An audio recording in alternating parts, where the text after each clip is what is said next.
Hello guys, good morning. Today is our day 8 here in Japan and last day na namin ngayon. Medyo busy kami ngayon because we are preparing a lot para sa pagbalik namin sa Pilipinas and nakapag-ayos na kami ng maleta. Maliligo pa lang kami. Pero sobrang saya ng experience namin dito sa Japan.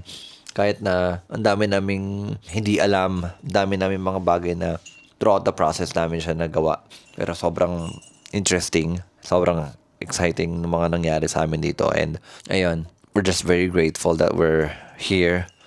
And I can't wait na makabalik kami dito ulit next year. Hopefully, Tokyo tayo. Bound to Kyoto Station and then going to Nagoya Station tayo today. Tinatanong sa'yo? Guys, magkape tayo.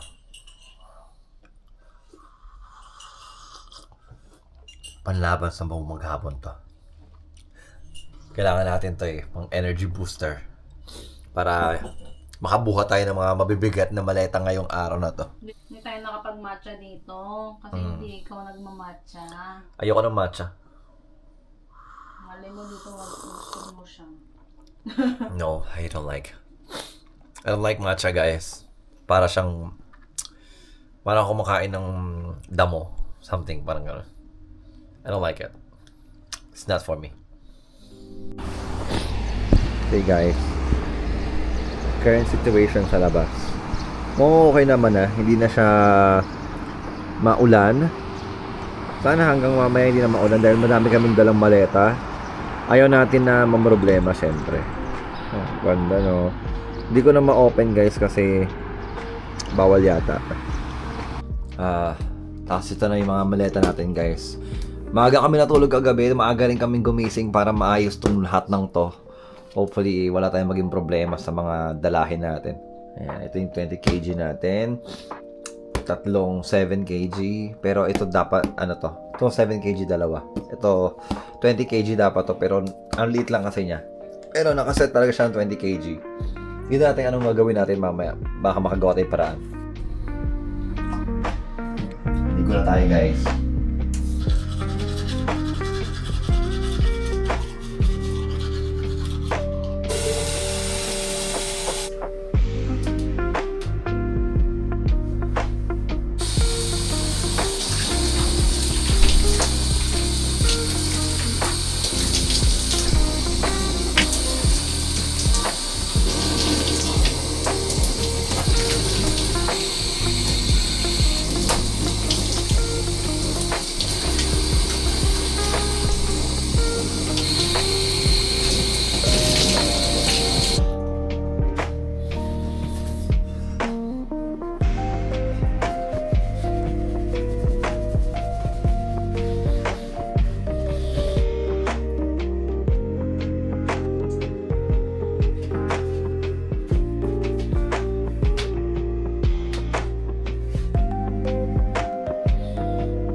Tayo ng Pilipinas.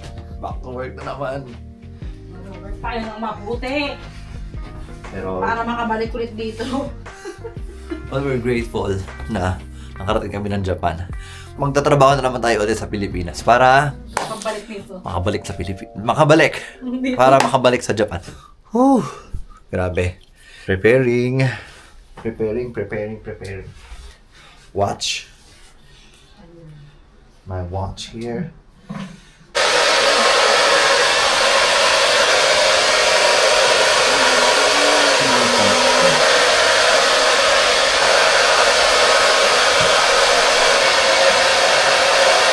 Ready na!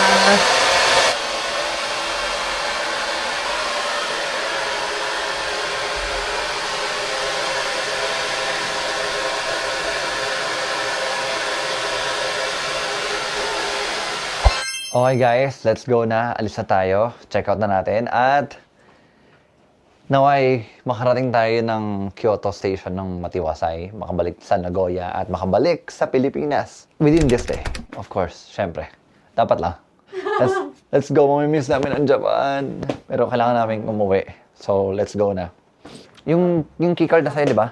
Ayan pala. Ikaw, ilabas mo yan. Lalagay ko pa pala sa bag ko to.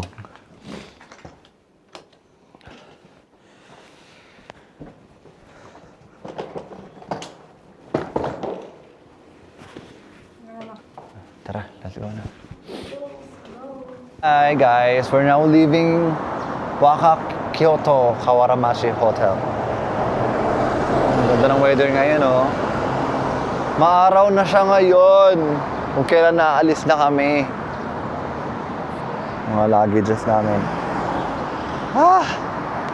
Laban na naman tayo ngayon araw na to papunta ng airport. Isa sa pinaka-hassle for me is yung pag-travel pabalik. Papunta at pabalik. Yan ang pinaka-nahihirapan ako talaga. Lalo sa airport. Alam niyo naman airport sa atin. Pero pag papunta, pauwi, wala namang problema. Oo.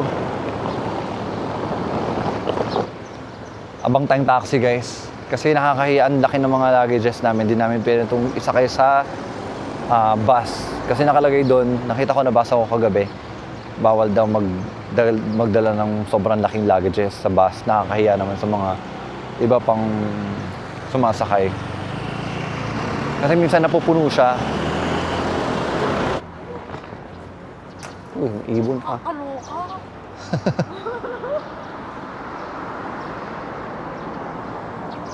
Yung itsura? Ha? Oo, ano?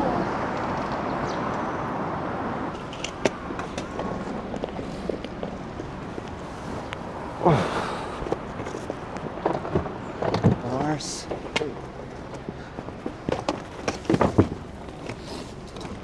Ayaw maano. Oo, ayaw niya maano kasi. Kyoto Station?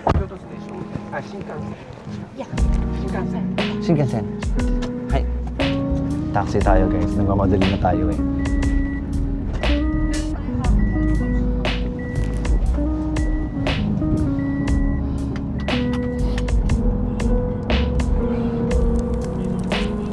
Kayanin yan. Kulang ko ako agad dito. Ay, tayo sa ibok.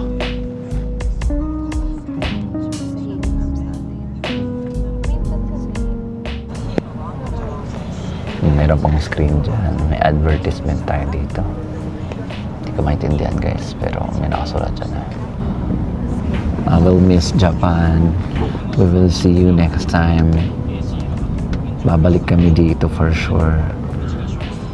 Malay mo, sa Tokyo kasama natin sila Gemma, no? Sila G-Boy. Hopefully next time may kasama namin yung family namin dito. Pag maggagawa ng itinerary, kaya naman gumawa ng itinerary. Pero kumbaga, kung may iba silang gustong puntahan, basta parang hindi sama-sama lagi kasi mahirap eh. Hirap talaga.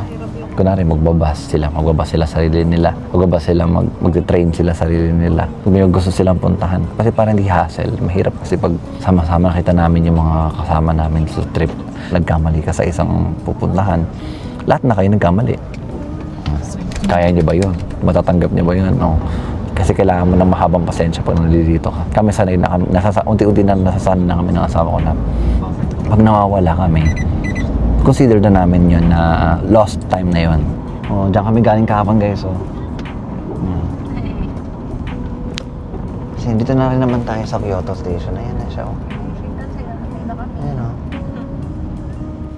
Ito yung IBs, baby. Ayan siya. Oh. Dapat dito kami mabubuk ng Kyoto hotel namin.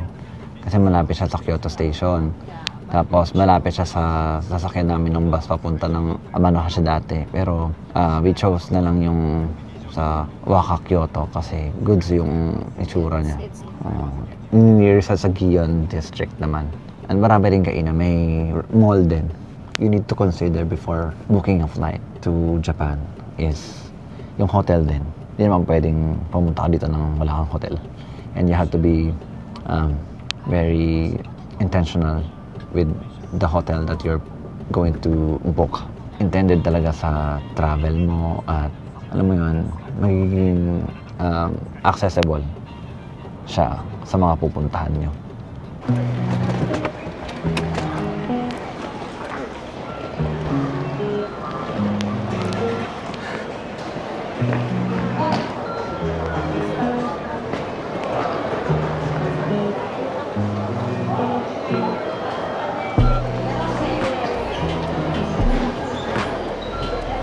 Saan yun? From Kyoto. Select station where you will get off the Shinkansen. Saan tayo bababa? Select Shinkansen line to switch. From Matsumoto, Nagano, Kabuka. Destination limited express rapid. Return.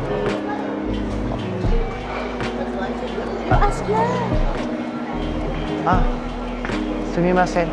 Where do we go from Kyoto to Nagoya station?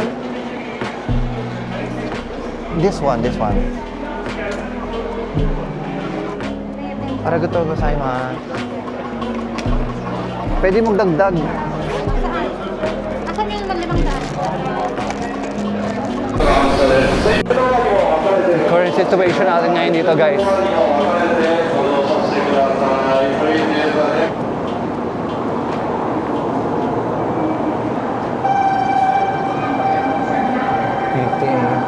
Ha? Palagay doon, guys, is may lalabas dito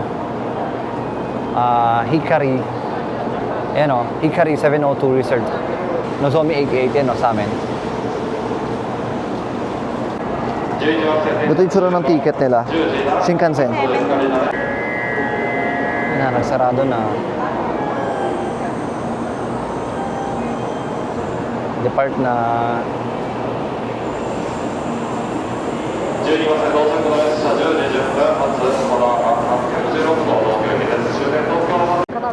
Yan na, train approaching. Just gonna wait for the train to come in 2 minutes. The train is coming.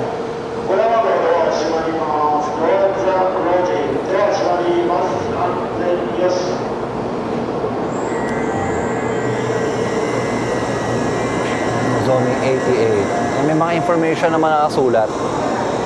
So, hindi ka malilito. Nozomi 12.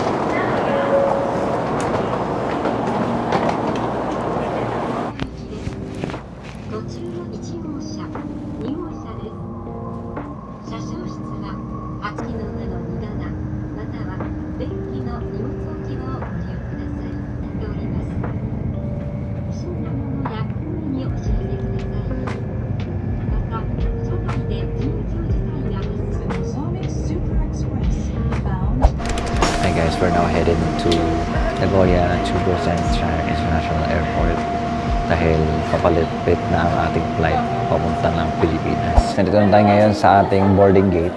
We're just waiting na tawagin kami. Kumain na kami saglit. Nagugutom kami, guys. Sobrang nagugutom na kami. Buti na namin nakain kami dito. And nagpasabay pa si tita ng elixir na retinol. Tita Alo. Ito na, nabili ko na.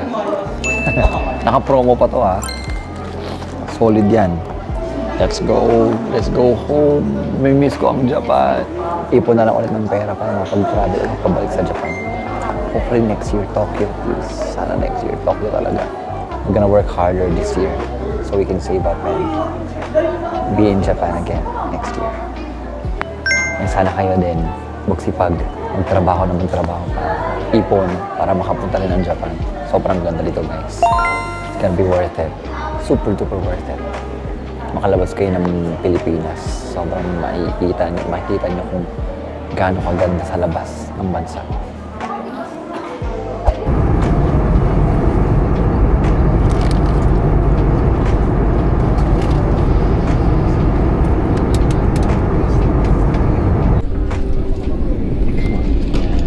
we're back home, na-realize ko na ang laki pala talaga ng mundo. Sa pagta-travel, marami tayong natututunan. Mapapagod ka, minsan maliligaw ka, hindi lahat ng plano mo mangyayari. May mga challenges na haharapin mo along the way. Pero doon mo rin matututunang magtiwala, maging patient, at mag-enjoy sa journey. Because every trip changes you. Hindi ka lang uuwi na may picture sa phone. Uuwi ka na may bagong perspective sa buhay. Travel doesn't just take you to new places. It changes the way you see life. At habang mas marami kang nakikita, mas lalo mong na-appreciate kung gaano kaganda ang mundong ginawa ng Diyos. So work hard, save up, and dream big. Pero wag mo kalimutang mabuhay. Because one day, darating ang panahon, hindi mo na iisipin kung magkano ang nagastos mo. Mapapangiti ka na lang sa bawat alaalang nabuo mo at masasabing, buti na lang ginawa ko. Buti na lang pinuntahan ko. At buti na lang nilaban ko. So don't just earn a living. Create a life worth remembering. Travel when you can. See more. Learn more. Grow more. And wherever your journey takes you, always remember to see the Creator behind the creation.